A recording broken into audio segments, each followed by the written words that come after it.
The Tyranids, also known as the Great Devourer, are an extragalactic alien race, whose sole purpose is the consumption of all forms of genetic and biological material in order to evolve and reproduce. Tyranid technology is based entirely on biological engineering. Every function is carried out by living, engineered creatures, each of which collectively forms the Hive Fleet, directed by a single Hive Mind. The Tyranids are seen as one of the gravest threats to the entire galaxy. They seek only to consume all organic life and cannot be reasoned with or deterred in this quest. Worse still for the galaxy, thus far, the Tyranid hive fleets that have been encountered are merely the furthest stretched tendril of the main invasion fleet that is still traveling in the void of space. History.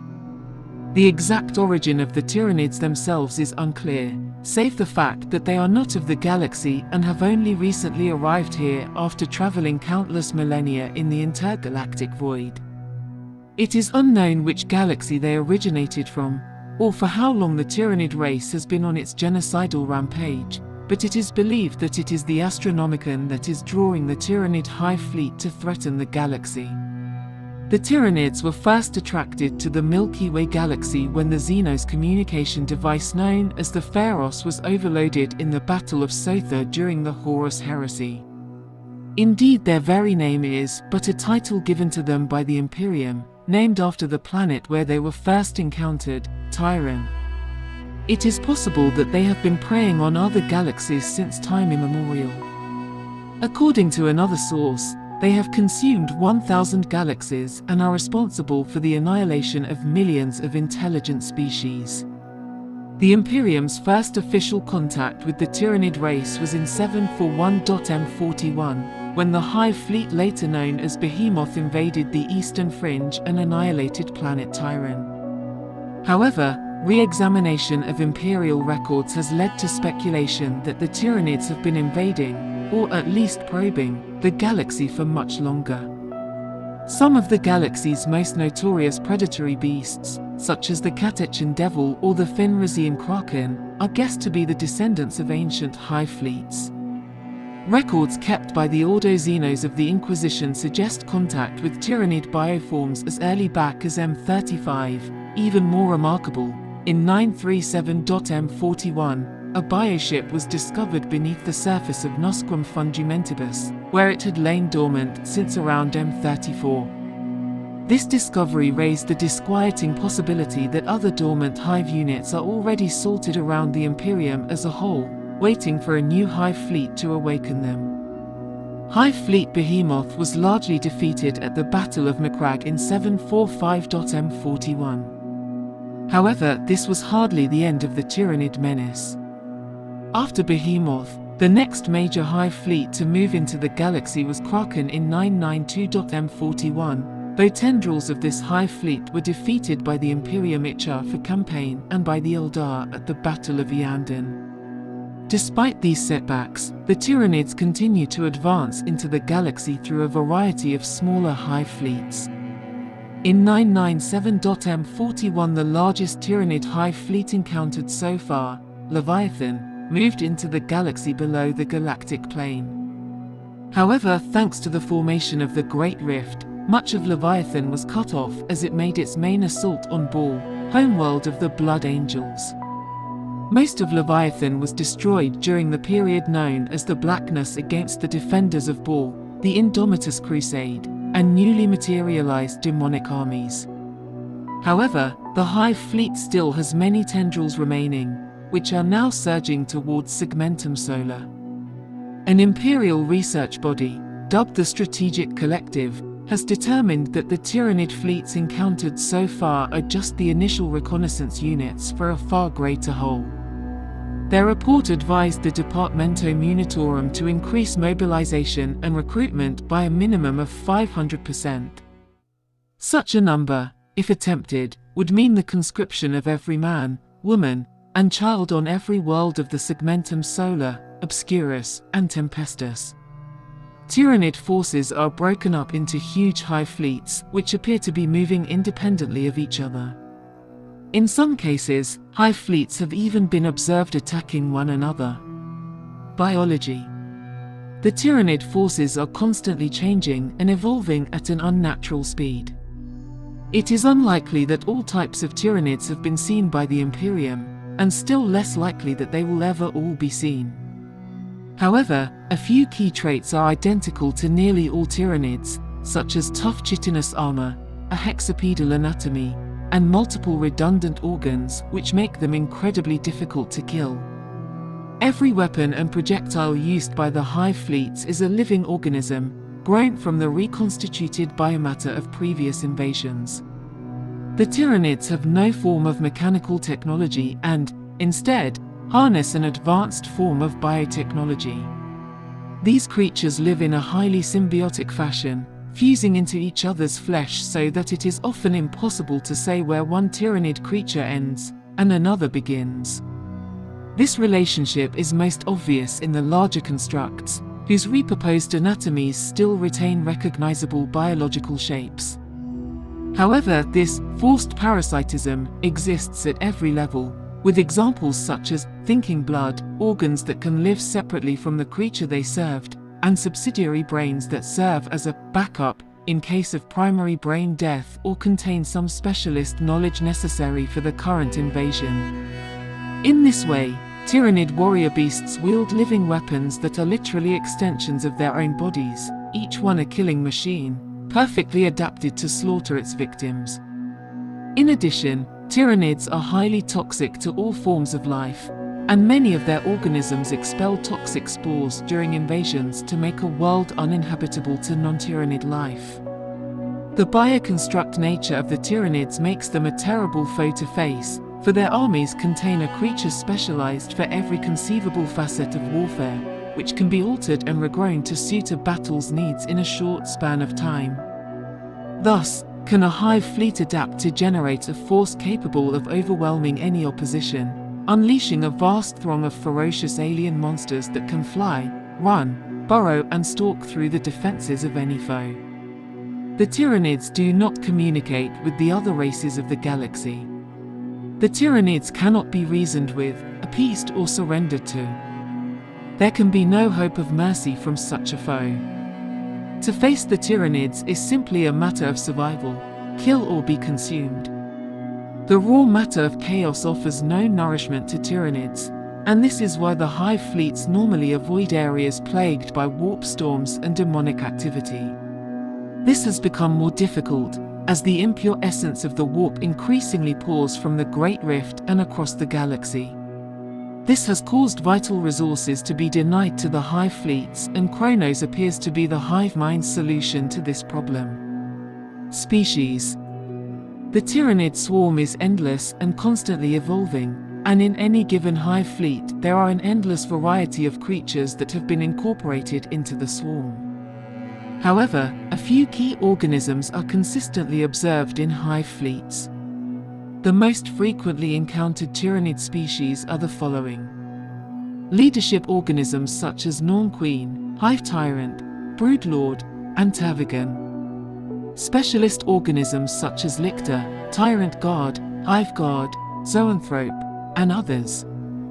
Basic organisms such as Tyranid warriors, Raveners, Gene Stealers, Gaunts and Rippers. Heavy organisms such as Biovores, Carnifexes, Haruspexes, Trigons, and others. Super heavy organisms such as Hierodals, Hierophants, and the Dominatrix. Flying organisms such as Gargoyles, Harpies, Hive Crones, and Harridans. And finally, spores and bioships.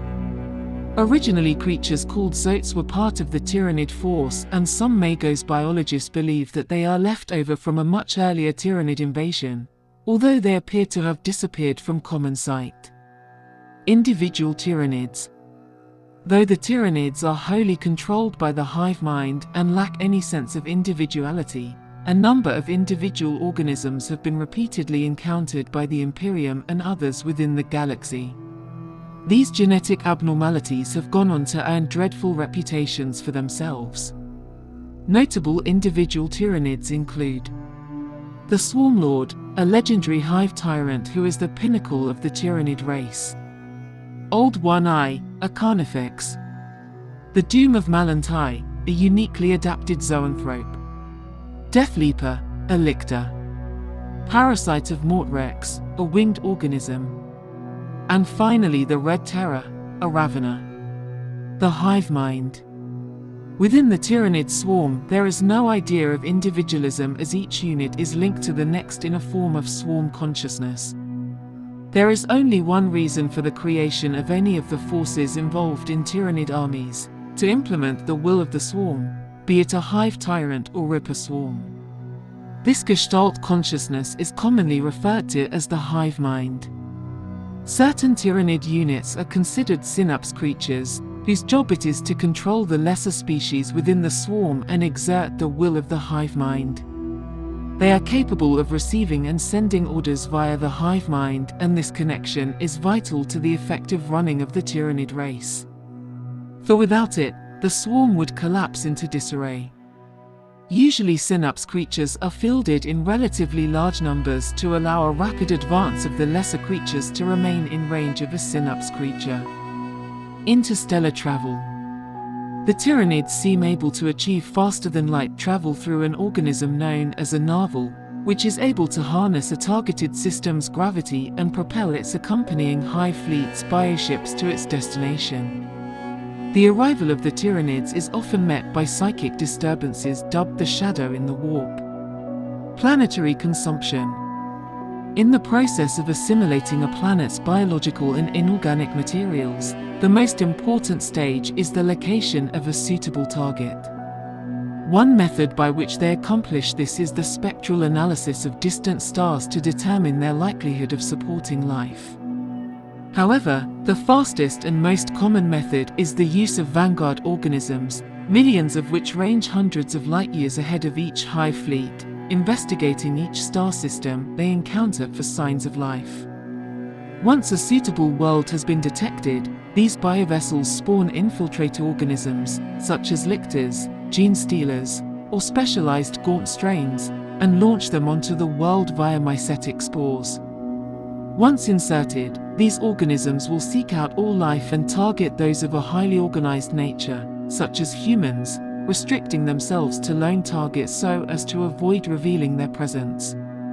Gene stealers in particular will seek to infiltrate communities and create cults, not only to signal the planet is ripe for consumption, but to weaken its defenses against the Hive Fleet's arrival. As the psychic beacon of the infiltrate organisms flourish, indicating a rich feeding ground, so does the Hive Fleet hone in on it, in the process cutting off all interstellar communications as the shadow in the warp blankets the target system. Upon arrival to the planet, the Hive Fleet will disperse within the planet's upper atmosphere and begin launching millions upon millions of mycetic spores.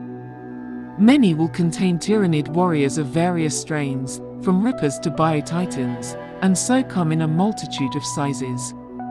Others will deliver zoomorphic symbiotes and parasites, which target and mutate the planet's flora at a rapid rate. Within hours, verdant forests are replaced with highly aggressive alien vegetation, including capillary towers, which begins the process of transforming the planet's atmosphere into a hothouse, turning the sky a sickly red and raising temperatures at an accelerating rate.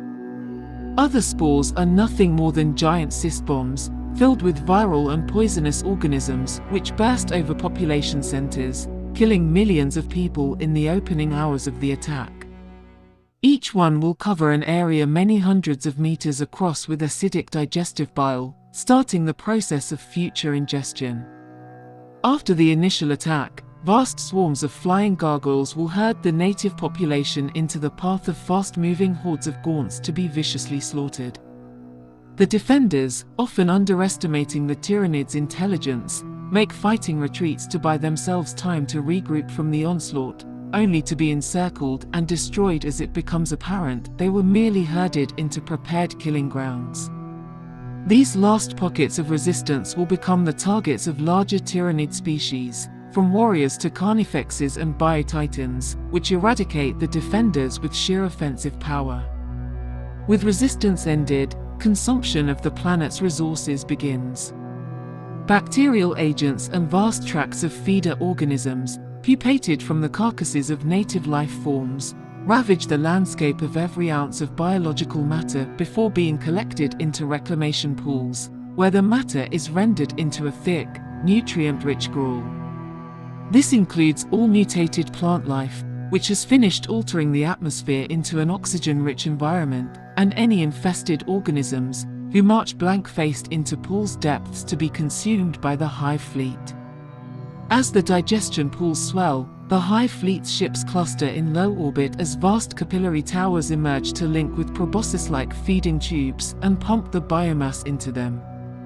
The final stage of the harvest is the consumption of the world's atmosphere and seas, with vast drone ship haulers descending to low orbit and sucking up every useful element left. Eventually, the Hive Fleet will depart, having left the world a desolate airless rock strip down to the molecular level, to begin the consumption process on another world. The Tyranids will also consume metal, rocks, and other minerals for microscopic life, but usually cannot obtain much biomass from this.